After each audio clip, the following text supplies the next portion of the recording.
You see, the closer we get to complete oneness, to singularity, to nothingness, that is where we can actually affect and manipulate the quantum field to our advantage. You see, there's a recalibration of the complete nervous system back to more order, to wholeness, to oneness.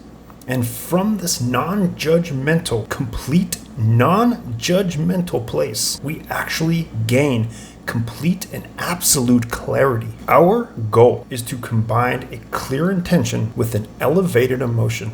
Now, through this process, only in the state of oneness that we gain through meditation can we actually affect and manipulate, morph, create our own reality. Now, the mechanism that sends out this signal when we combine the two forces is our brain.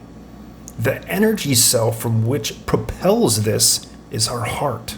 We can believe in a future, actually create our future, but the only way that we can accomplish this in a correct manner is through an open, clear, non-judgmental awareness of our heart energy, the heart chakra. So this you may have seen in a lot of other diagrams is the color green. What is its purpose? Love, compassion, connection, healing. Seems pretty simple.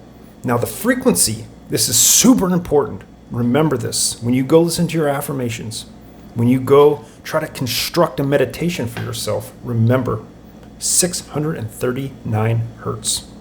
Use that frequency in whatever way feels more comfortable to you and make real progress in your meditative practices. That's exactly why I want you to take and download my Inner Sanctuary Meditation. It's right there in the comments. It's right there in the description. Take it, download it. It'll help you get into that state of clarity and awareness. From then, you can handle things, shadow work, manipulate reality, identity shifting. This is where it all starts. And I get too many students asking me, where do I begin? How do I make these big changes and things happen in my life? That's how. Jumping into the deep end is not going to get you anywhere. And a lot of people quit because when you begin meditation, the one thing that you will have to learn to push through is fear. In this reality, you may have experienced fear. Me personally, I am super afraid of deep water. It just gets me. But you know what I've done? Snorkeled in the ocean. I have swam in water that was over 80 feet deep with humongous fish, barracuda. I swam with a nurse shark. I was terrified. When you learn to do it in reality, you can do it in the metaphysical reality. Your subconscious it'll fight you because for years and years, we have pushed down and created a system of habits and beliefs that we've morphed into the person you think you are. And to get past that is absolutely terrifying.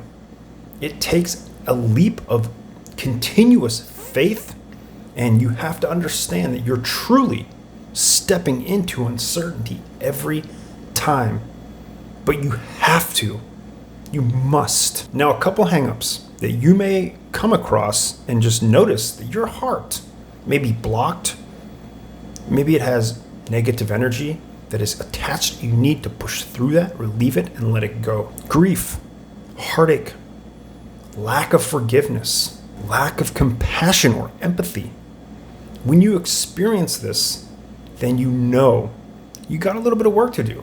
And sometimes it only takes sitting with yourself for 5 minutes, for 2 minutes, and bringing a complete non-judgmental awareness to your heart.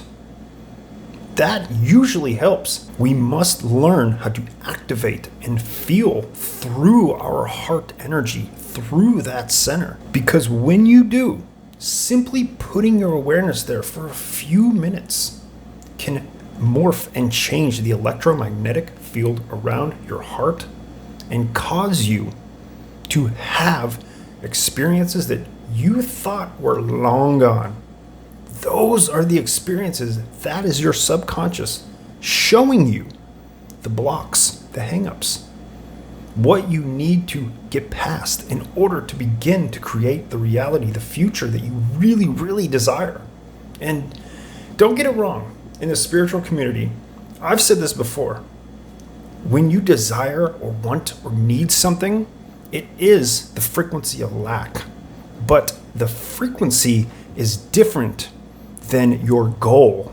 If your goal is to get that which you desire, that's okay to desire things, but in a non-needy way. You must separate yourself from that, from the I want.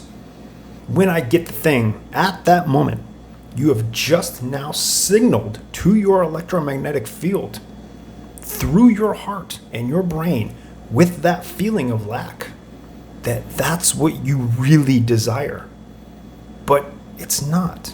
You see, Dr. Lipton states that the mind has two parts. There's the conscious mind and the subconscious mind. Now, the subconscious mind is the brain, and it can process 40 million bits of data through your environment every second. Every second.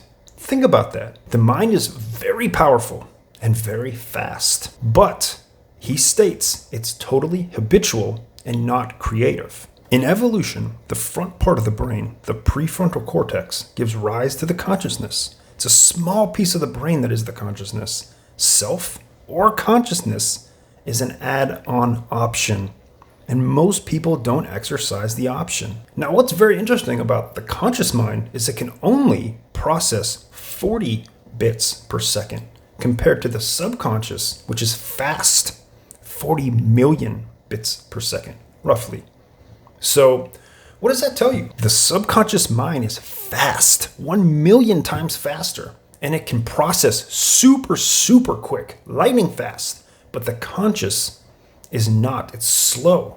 It's analytical. This, for instance, is why when you're in an emergency, stressful state, your subconscious mind takes over and you have like that instinct, okay? I know that this may have happened to you. It's happened to me many times, being in situations where your instincts take over and you look back on it and you think, how did I do that? Something in me just did that. I don't know how. That is your subconscious mind taking over because it is the one at the wheel when shit hits the fan. See, what's really interesting is they have always told me, and I'm sure they've told you before too, there are parts of your body that are self-regulating and you have no control over. Your breathing, your lungs, or your heartbeat, or say your blood pressure.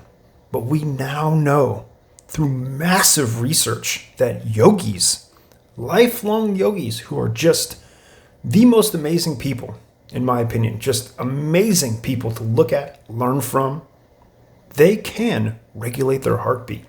They can regulate their blood pressure. According to cognitive neuroscientists, we are conscious of only about 5% of our cognitive reality. Most people, 1% of their day is in the conscious mind. That is incredible. So every day you create only from the conscious mind about 1%. The other 95 to 99% is completely your subconscious. And a lot of people, including myself, for years and decades were on autopilot from the tragedies of the past. Okay? Reliving those situations internally will shape and morph our quantum field, the electromagnetic energy completely surrounding all of us and manipulating our reality through our subconscious. It is a program. It is a program that we can reprogram. It's not difficult to understand the process of this, and it's really cool to dive into the neuroscience, but the actual practice of this through meditation, through learning how to get past that programming that is scary. It can be really tough, especially if you've had massive traumas in your life, or you grew up with people who fed you certain beliefs as a child when you were in theta state. for the first couple years of your life, that will manipulate you and change you into a deep-rooted seed. It's impossible to create a new reality or new identity if we don't first gain awareness and then clarity of these hangups and move forward. We are playing programs from other people, but you don't see these programs. See, when your life doesn't work, we always say, oh, the universe it's not in favor of me. God did this to me. God is testing me. But the truth is, it's your own invisible behavior of your subconscious programming that is ruling your life and causing everything to happen. The law of mirroring, the law of attraction, the same thing. Who you are is exactly what will be given to you in life. So the closer we get to oneness, to non-judgmental clarity, the present moment, we can continually morph and change this reality at our will. We have free will. We can recalibrate our nervous system, but we must learn to be in the present moment for an extended period of time. It's not a quick fix, and this takes a long time. For me, it took me months and months. I struggled so much with meditation because I couldn't let go of anything that was my personal programming. It was so real that it was me. But now we know that it's not. It is not real.